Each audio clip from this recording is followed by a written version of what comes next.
My name is Jonathan Spatola-Knoll. I'm a conductor, pianist, violist, educator based in Olympia. So I'm involved in this upcoming concert because I edited the score of Elfrida Andree's Overture in G minor.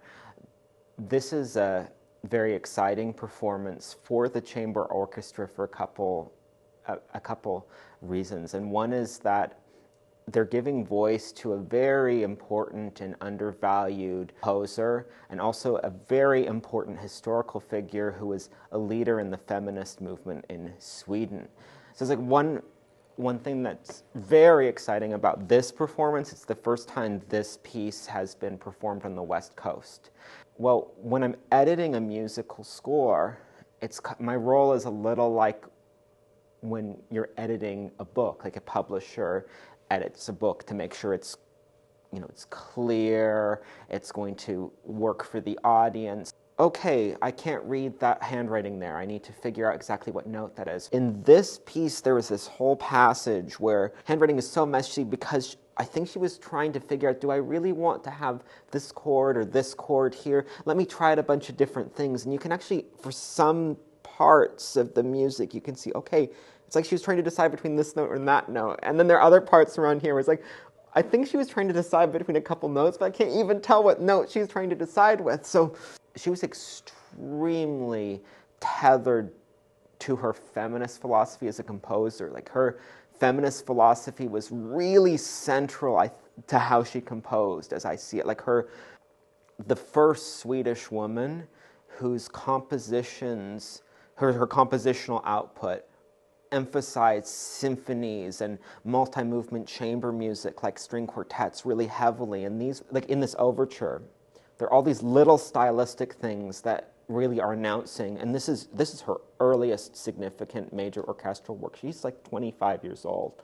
She's a woman in a pretty conservative society, and she's already announcing, hey, I'm going to write a piece in the style of Schumann and Mendelssohn. There's even in the corner of the manuscript, she even writes down, Mendelssohn lives.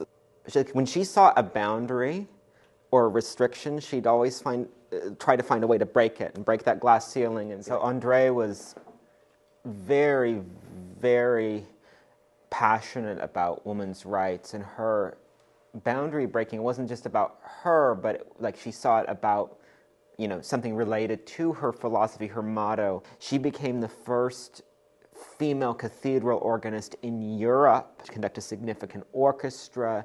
She was very accomplished as a conductor and an organist and as a composer. I think you have to keep in mind that the piece of music is not actually the score. The piece of music most fundamentally exists in time and within the performance. I think the best analogy for musical score is not this is the piece of music, but more like a script for a play.